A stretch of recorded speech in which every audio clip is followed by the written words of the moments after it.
The visual contrast was immediate, brutal, and entirely unforgiving.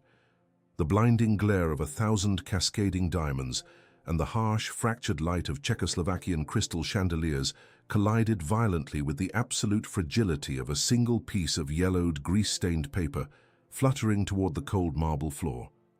The opulent Nashville ballroom, a fortress of extreme wealth and exclusionary privilege, suddenly felt like a courtroom where the innocent was being sentenced without trial.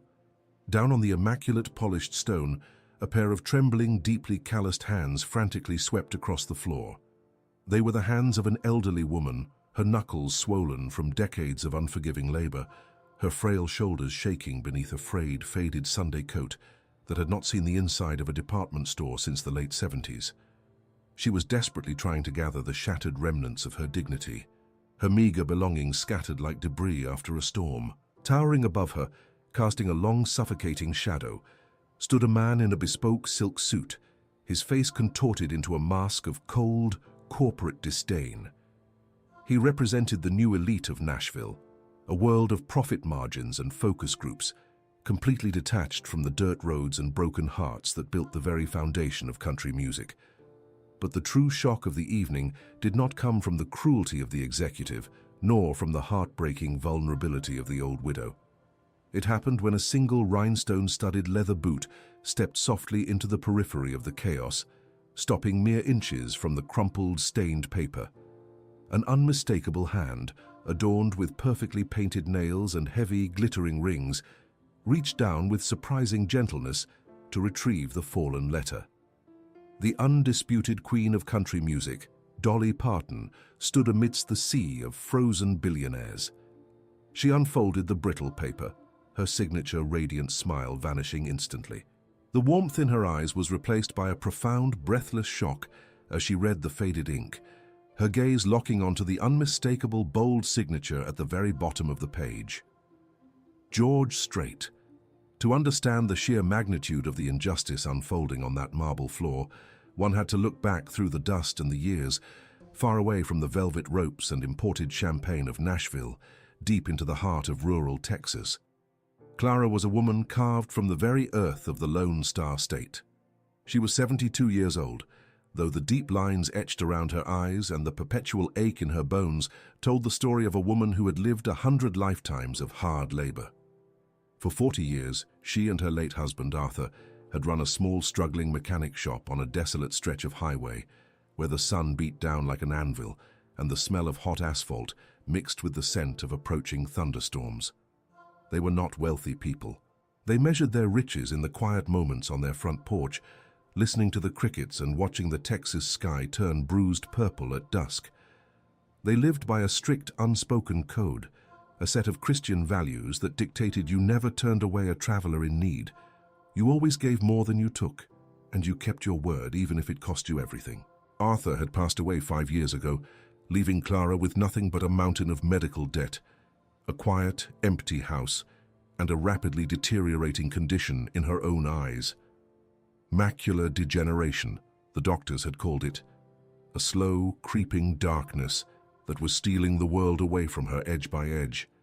Soon she would not be able to see the sunrise over the pasture, nor the faces of the people she loved. She would not be able to see the television screen where she watched her favorite country music legends perform.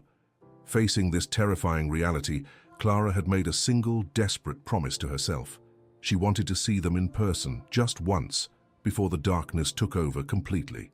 She wanted to hear the music that had been the soundtrack of her marriage, the songs that had played on the crackling AM radio in Arthur's garage while he worked under the hoods of broken-down trucks. For 3 agonizing years, Clara saved every spare penny.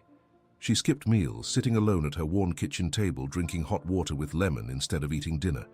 She mended her old clothes with mismatched thread, refusing to buy anything new. She sold the few pieces of modest jewelry she owned, except for her plain gold wedding band. She kept the money in an old glass mason jar hidden beneath her sink, watching the crumpled dollar bills and handfuls of loose change slowly rise to the top. It was a monumental sacrifice, a daily exercise in deprivation, all for the singular goal of purchasing the cheapest, farthest back ticket to the Grand Ole Opry Trust Gala. It was billed as the most exclusive night in country music, a charity event where the legends of the genre would gather under one roof. Clara did not care about the gala, the food, or the celebrities. She only cared about the music, the memories, and the chance to feel the vibration of the steel guitar in her chest one last time. The journey to Nashville had been grueling.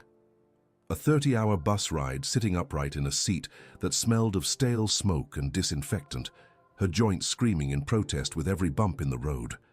When she finally arrived, she washed her face in the bus station bathroom, carefully put on her faded floral dress, and draped her old worn coat over her shoulders. She clutched her imitation leather purse to her chest like a shield, the precious entry ticket folded safely inside. The atmosphere of the gala was overwhelming, a suffocating display of immense wealth.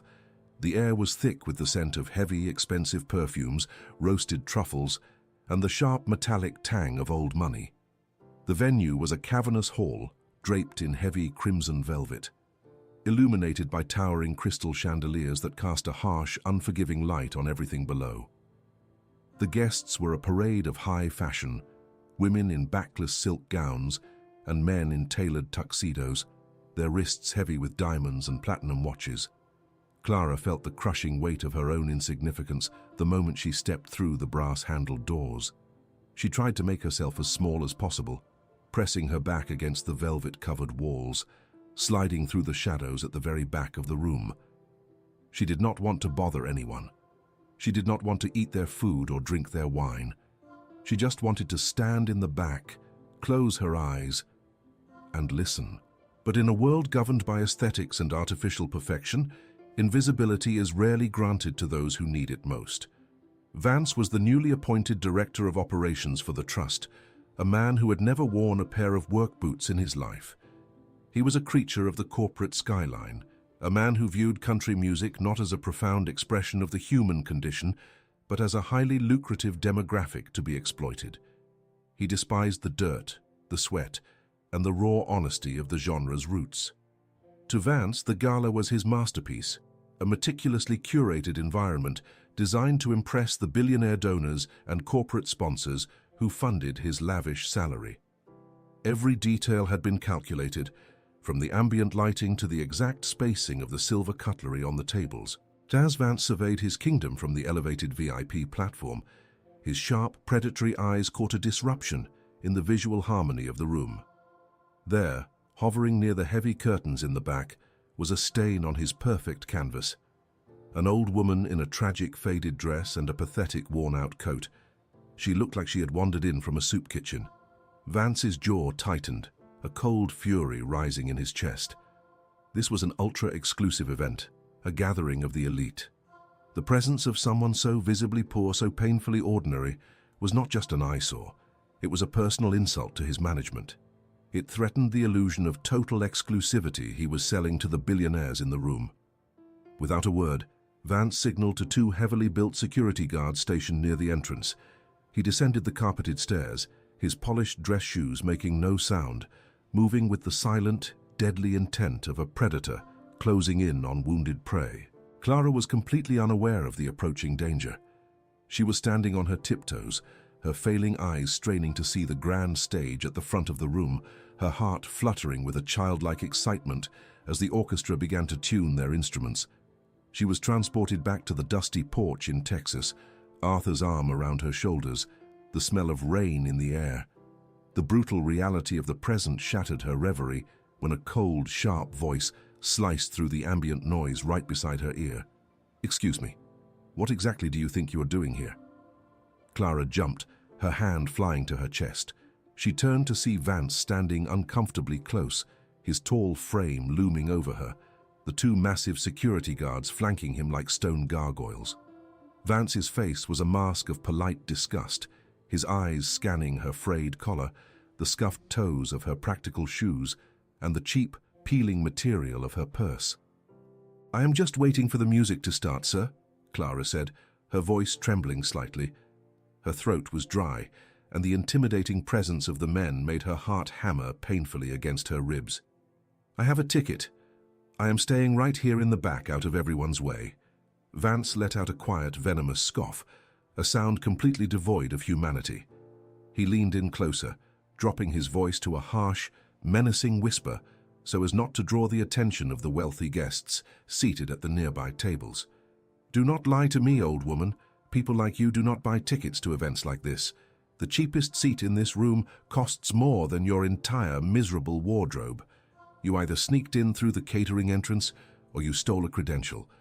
Now you're going to turn around, walk quietly out the back door, and disappear before I have you arrested for trespassing." The sheer cruelty of his words hit Clara like a physical blow. The blood drained from her face, leaving her pale and shaking. A lifetime of quiet dignity, of paying her taxes, attending church, and working until her fingers bled, rose up in her defense, but it was fragile against the crushing weight of his authority. "No, please, you do not understand," Clara pleaded, her voice cracking as tears of pure humiliation began to well up in her failing eyes. "I saved for 3 years. I have my ticket right here. I just want to hear the music. My eyes are going bad, sir. This is my last chance to see them. Please, let me show you my ticket." She fumbled with the clasp of her old purse, her arthritic fingers clumsy and panicked. She needed to prove she belonged. She needed to validate her existence in this room full of people who looked at her like she was an insect. Vance rolled his eyes, his patience entirely evaporated. He checked his gold wristwatch, annoyed that he was wasting even a minute of his time on this pathetic display. He did not care about her eyes, her savings, or her dreams. He only cared that a major donor was walking toward this section of the room, and he could not let them see this miserable, crying peasant. "Stop making a scene," Vance hissed, his anger flaring. "I said get out." "I have the ticket. I swear it to God," Clara cried softly, digging frantically into the depths of the bag. "I am not going to ask you again," Vance snarled. He reached out and grabbed the strap of her purse, intending to physically pull her toward the exit.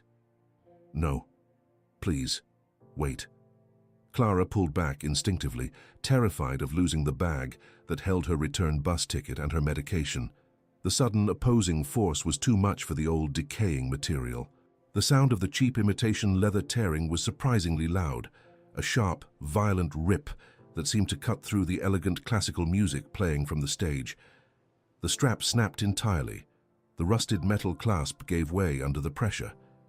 Time seemed to slow down to an agonizing crawl as the bottom of the purse blew open. Clara watched in absolute, paralyzing horror as the contents of her life, the meager, pathetic inventory of her existence, spilled out onto the unforgiving, polished marble floor of the billionaire's playground. A handful of dull copper pennies and worn silver dimes clattered loudly against the stone, rolling away in all directions. A small plastic bottle of cheap generic blood pressure medication bounced and spun.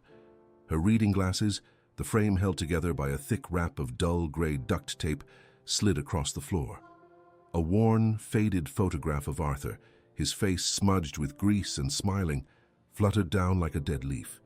And finally, sliding out from the very bottom of the bag where it had been kept safe and hidden for 4 decades, was a thick, brown envelope. It hit the floor, and a single piece of yellowed, folded paper slipped halfway out, resting against the cold stone. The commotion, the loud clattering of the coins, and the sharp sound of the tearing bag had drawn the attention of the surrounding tables. The wealthy elite, the men in tuxedos and the women in diamonds, turned in their chairs. Conversations stopped. Glasses of champagne paused halfway to their mouths. They looked down at the old woman kneeling on the floor, surrounded by her broken belongings, and a collective murmur of amusement and disgust rippled through the crowd. Someone at a nearby table let out a soft, mocking laugh. Clara collapsed onto her knees, the cold marble biting into her fragile bones. The humiliation was absolute, a suffocating, burning weight pressing down on her chest. She could not breathe. She could not speak. Silent, hot tears carved paths through the deep wrinkles of her weathered face, dropping onto the floor as she frantically, desperately tried to gather her things. Her shaking hands scraped against the stone, trying to catch the rolling coins, trying to hide the taped glasses from the judging, laughing eyes of the elite. She felt entirely stripped of her humanity, reduced to a piece of trash on the floor of a palace. Vance stood above her, looking down with an expression of pure, unadulterated contempt. He adjusted the cuffs of his expensive suit, completely unmoved by the sight of an elderly woman weeping at his feet. He stepped forward, his polished leather shoe coming down hard, intentionally planting his heel squarely onto the yellowed piece of paper that had slipped from the envelope. "Get this trash out of here," Vance ordered the security guards, his voice devoid of any warmth or hesitation. "Throw her out the back alley where she belongs, and clean up this mess.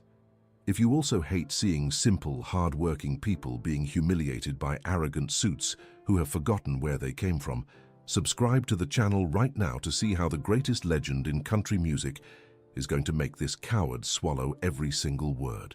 The security guards moved forward, their massive hands reaching down to grab Clara by the arms.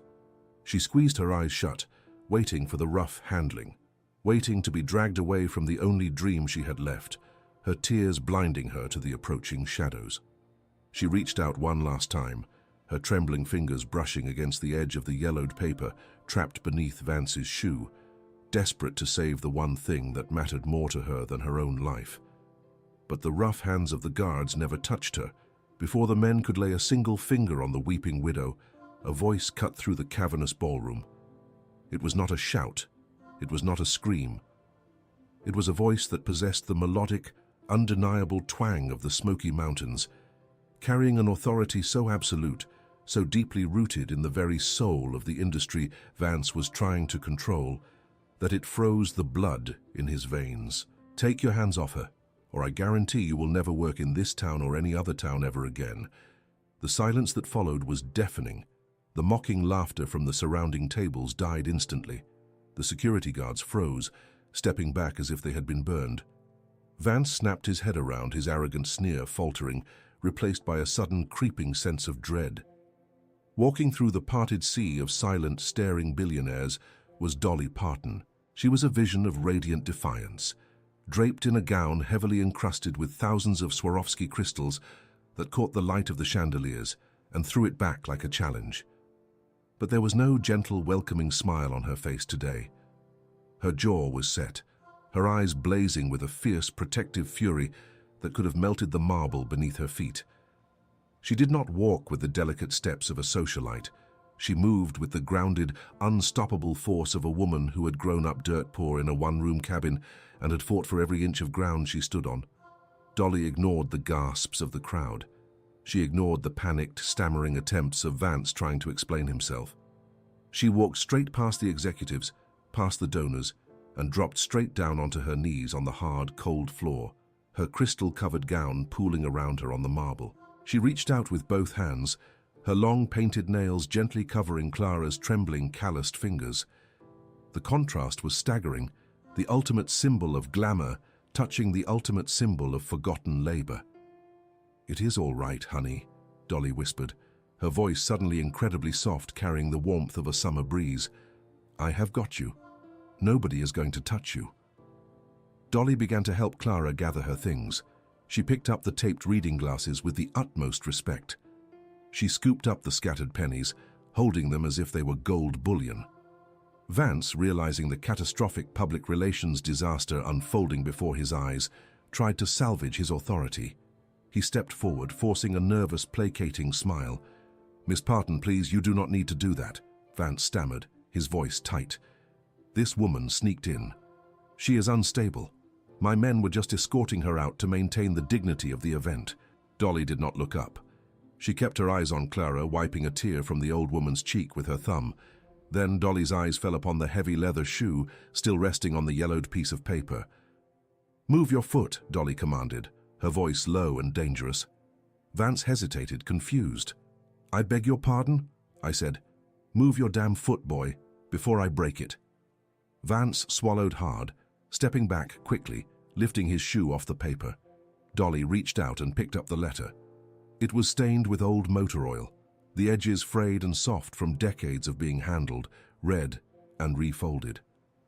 The paper carried the faint, unmistakable scent of a roadside garage, a smell that Dolly recognized instantly, a smell that belonged to the real world, far away from this sterile ballroom. She unfolded the letter carefully. Her eyes scanned the faded blue ink. The handwriting was neat, disciplined, but hurried. As she read the words, The anger in Dolly's face slowly melted away, replaced by an expression of profound, breath-stealing shock. She read the first few lines, her lips parting slightly. She read the description of a broken-down truck on a lonely Texas highway in the pouring rain.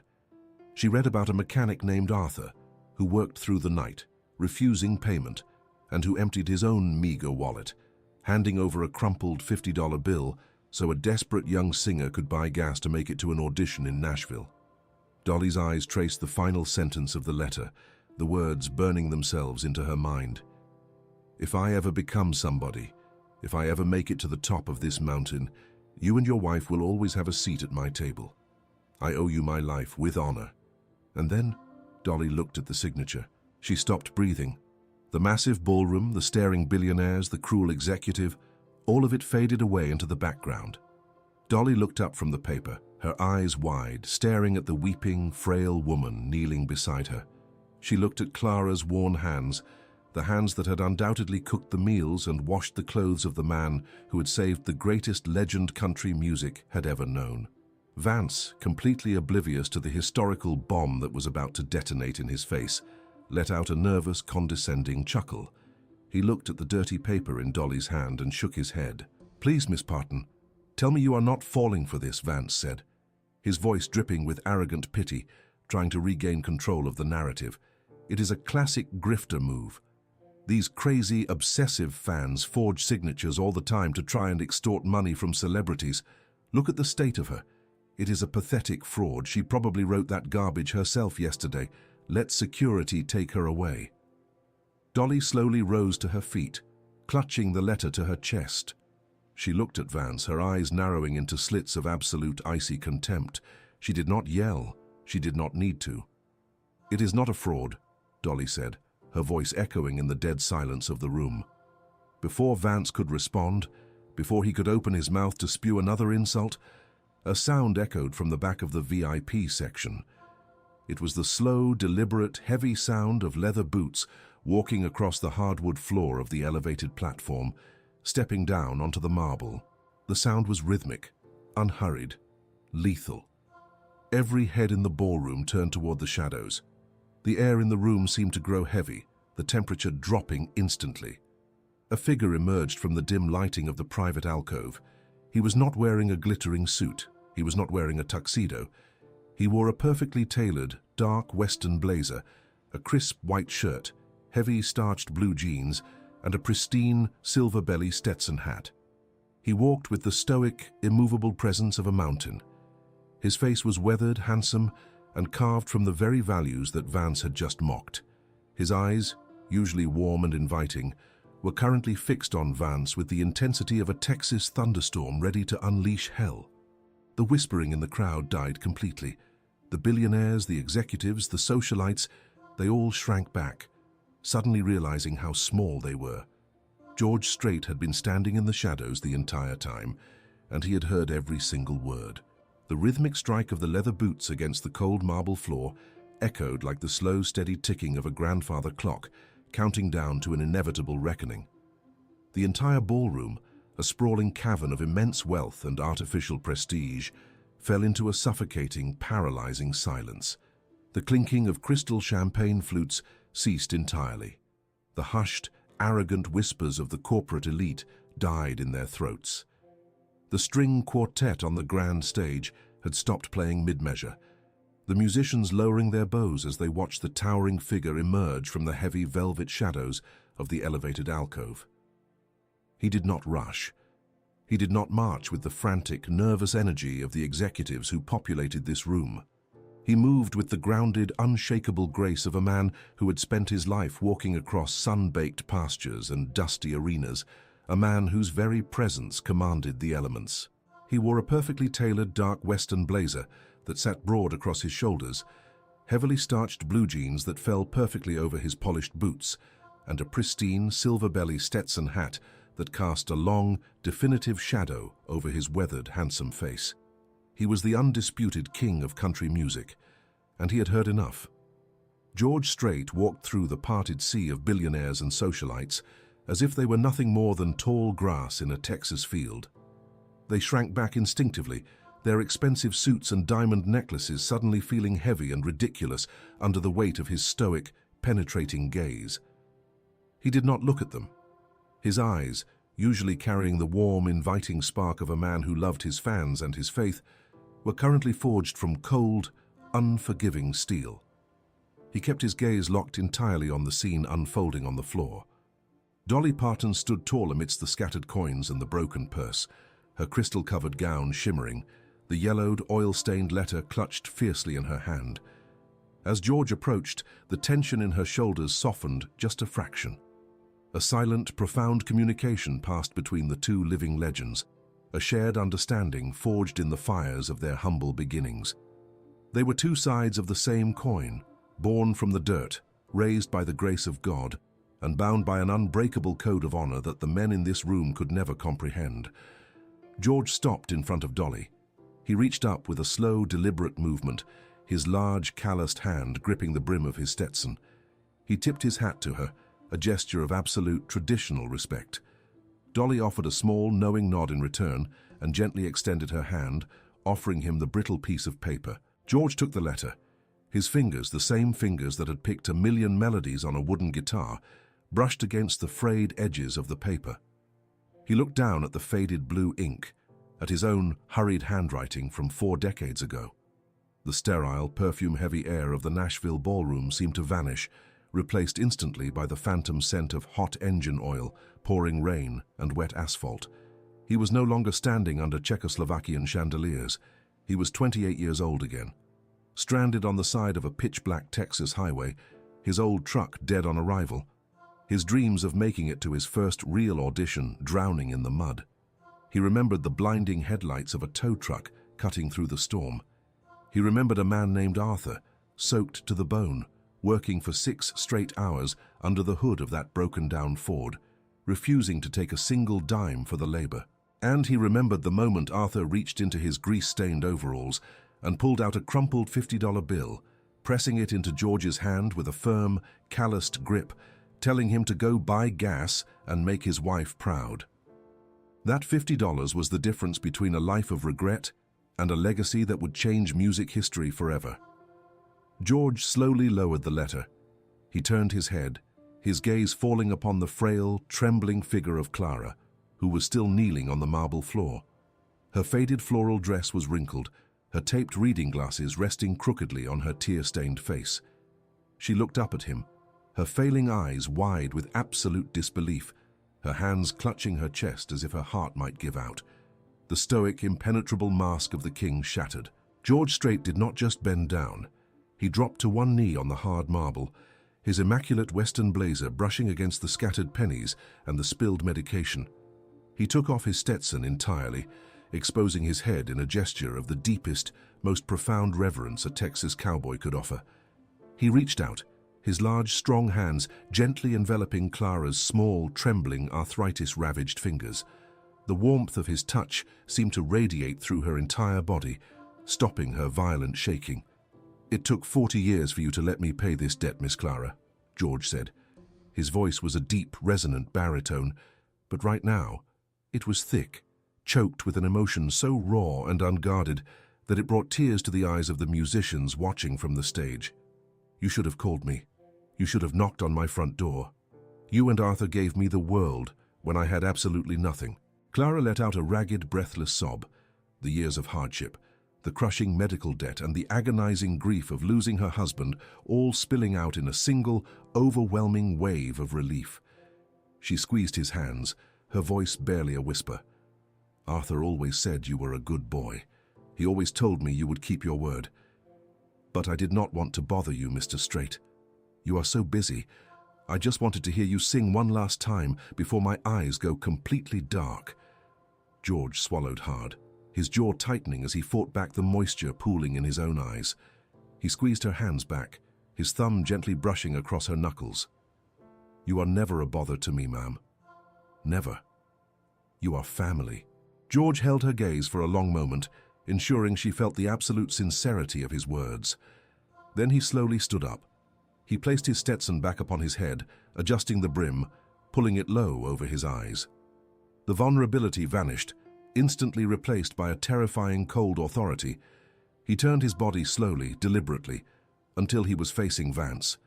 The young executive was pale, his skin the color of dirty snow. The arrogant sneer had been completely wiped from his face, replaced by the wide-eyed, hyperventilating panic of a man who suddenly realized he was standing on the tracks with a freight train bearing down on him. The billionaire donors who had been laughing moments before were now stepping away from Vance, physically distancing themselves from the walking corpse of a ruined career. Vance opened his mouth, a pathetic stammering sound escaping his throat. "Mr. Strait, I assure you, this is a massive misunderstanding. I had no idea who she was. The protocol for the gala dictates that we maintain a certain standard of appearance for the guests, and she was causing a disruption. I was simply trying to protect the integrity of your event." George did not raise his voice. He did not yell or scream. The fury of a true cowboy is not found in volume. It is found in the deadly, quiet precision of his words. He took one step forward, invading Vance's personal space, his towering frame casting a dark, suffocating shadow over the trembling executive. "It is not a fraud," George said, his voice dropping an octave, echoing through the silent room like the rumble of distant thunder. "It is my word." Vance swallowed audibly, a bead of cold sweat tracing its way down his temple, staining the collar of his expensive silk shirt. "This event," George continued, his tone methodical and merciless, "is funded almost entirely by my money. The foundation that pays your exorbitant salary bears the name of my closest friends. The very ground you are standing on was paid for by the sweat, the tears, and the hard-earned dollars of people exactly like the woman you just threw to the floor. You talk about the standard of this event. You talk about integrity. You do not know the first thing about integrity, son." George leaned in closer, his eyes locking onto Vance's with the intensity of a predator cornering its prey. "You just humiliated the woman who made sure I had a career. You stepped on the memory of a man who had more honor in his grease-stained fingernails than you have in your entire miserable, empty life." Vance was shaking now, his hands trembling at his sides. He looked around frantically, desperately seeking a friendly face, a lifeline among the corporate sponsors he had spent months kissing up to. But there was nothing. The billionaires stared back at him with cold, detached judgment. In the world of extreme wealth, power is the only currency that matters, and everyone in that room knew exactly who held the ultimate power tonight. "I am sorry," Vance whispered, his voice cracking, his arrogant posture completely broken. "I am so sorry, Mr. Strait. I will replace her bag. I will refund her ticket." "You are not going to refund anything," George said quietly, the finality in his voice ringing like a judge's gavel. "You are going to get down on your knees right now." Vance froze, his eyes widening in pure horror. He looked at the marble floor, then back at George, then at the hundreds of elite guests watching him.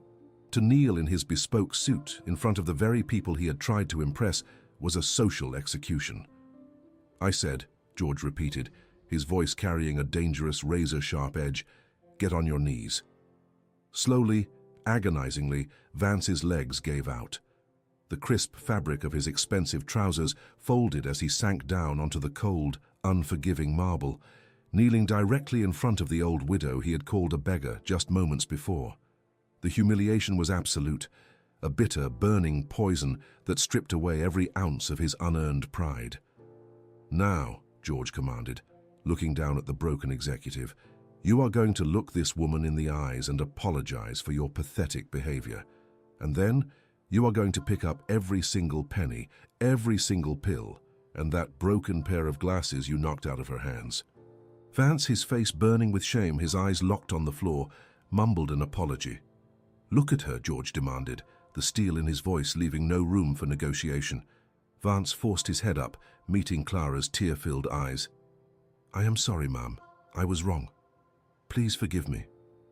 With shaking hands, Vance began to crawl across the floor. The man who had dictated the seating arrangements for billionaires was now scrambling on his hands and knees, picking up dull copper pennies and placing them carefully into the torn remnants of Clara's imitation leather purse. He picked up the plastic pill bottle. He picked up the duct-taped glasses. Every movement was a grueling testament to his absolute defeat. When he had gathered the last item, he held the broken bag up, offering it back to Clara without meeting her gaze. Clara took the bag, her hands steady now, bolstered by the protective presence of the two legends standing beside her. She did not gloat. She did not smile. She simply nodded, her innate grace far outshining the artificial glamour of the room. George looked down at Vance, who was still kneeling, completely demoralizado. "You are fired," George said, the words cutting through the air with absolute clarity. "And you are going to leave through the back door, down the alley, exactly where you tried to send her. Get out of my sight. You are ruining the aesthetic of my party." George snapped his fingers, a sharp, commanding sound. The two massive security guards, the same men who had been ordered to throw Clara out, immediately stepped forward. They grabbed Vance by the arms of his tailored suit, hauling him roughly to his feet. They did not treat him with the deference of a director. They treated him like a trespasser. They turned him around and marched him briskly toward the swinging doors of the catering kitchen, dragging him out of the ballroom and into the dark, rain-slicked alley behind the venue. The heavy doors swung shut, erasing Vance from the glittering world he had so desperately tried to control. For a moment, the ballroom remained suspended in total silence. Then a single pair of hands began to clap from the front table. It was followed by another and another, until the entire cavernous hall erupted into a deafening roar of applause. The billionaires, the socialites, the executives, they all stood to their feet, delivering a thunderous standing ovation, not for the music, but for the raw, undeniable display of justice they had just witnessed. But George Strait and Dolly Parton did not care about the applause. They did not turn to acknowledge the crowd. The elite meant nothing to them in this moment. Dolly reached into her glittering clutch and pulled out a soft silk handkerchief. She leaned forward, her crystal gown rustling, and gently wiped the remaining tears from Clara's weathered cheeks. She offered the old woman a smile that was brighter and warmer than all the chandeliers in Nashville combined. "Let us get you off this cold floor, sweetheart," Dolly said softly, slipping her arm around Clara's waist to support her. George stepped to Clara's other side. He extended his right arm, holding it steady, offering it to the frail widow with the chivalry of a bygone era. Clara looked at his strong arm, then up at his face. She hesitated for a second, overwhelmed by the sheer magnitude of the moment, before gently resting her calloused hand on the sleeve of his dark blazer. "I believe I promised you a seat at my table 40 years ago," George said, a warm, genuine smile finally breaking through his stoic expression, crinkling the corners of his eyes. "And a Strait never breaks a promise." With the king of country music on her right and the queen of country music on her left, Clara walked through the center of the grand ballroom. The crowd parted respectfully, their applause continuing to echo off the velvet walls. They did not walk her to the back of the room where her cheap ticket had assigned her. They escorted her straight to the very front, to the center table, the most exclusive and guarded place in the entire venue. George personally pulled out the heavy, velvet-cushioned chair, waiting until Clara was seated before taking his own place beside her. Dolly sat on her other side, immediately pouring her a glass of sparkling water and making sure she was comfortable. That night, Clara did not watch the concert from the shadows. She sat at the center of the universe. When George took the stage later that evening, his acoustic guitar strapped across his chest, he did not look out at the corporate sponsors or the wealthy donors. He looked directly at the small elderly woman sitting at his table. He dedicated his first song to Arthur, his deep, resonant voice filling the hall with a melody of gratitude and remembrance. Clara closed her eyes, the music washing over her, vibrating in her chest, carrying her back to the dusty porch in Texas, back to the smell of the rain and the feeling of her husband's arm around her shoulders. She was not crying tears of humiliation anymore. She was weeping tears of pure, unadulterated joy. The story of that night did not end when the final chord faded or when the chandeliers were turned off. The echo of George Strait's promise resonated far beyond the walls of that Nashville ballroom, traveling all the way back to the quiet, sun-baked plains of Texas. A few weeks later, a black luxury town car pulled up the long dirt driveway of Clara's modest ranch. The dust settled around the tires as a man in a sharp suit stepped out, carrying a leather briefcase. He was not there to collect a debt. He was a representative of George Strait's personal trust.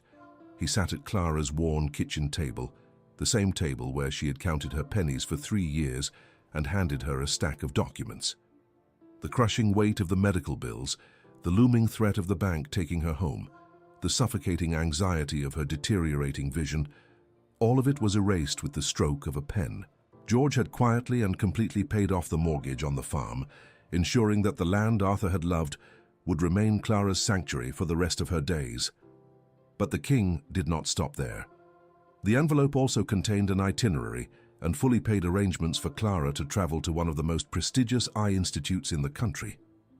George had personally consulted with top specialists, funding a series of advanced experimental treatments to halt the progression of her macular degeneration. Months later, standing on her front porch as the Texas sky turned a bruised purple at dusk, Clara did not look out into a creeping darkness. She watched the sun dip below the horizon with perfect, breathtaking clarity. She could see the individual blades of grass swaying in the evening breeze. She could see the vibrant colors of the wildflowers blooming by the fence. She had her sight back, a miracle delivered by the hands of a man who never forgot the hands that had saved him.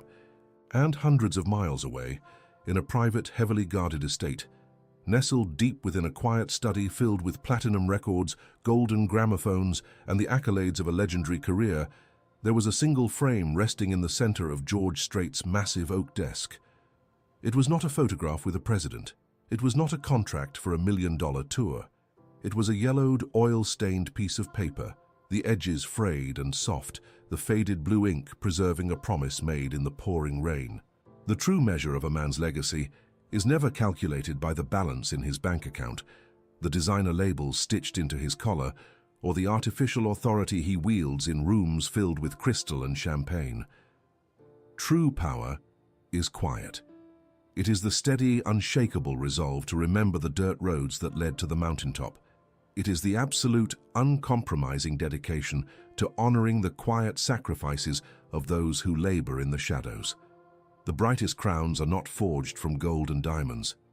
They are hammered out on the anvils of roadside garages, polished by the sweat of honest work, and worn by those who understand that the greatest honor a person can achieve is simply keeping their word when the world expects them to forget.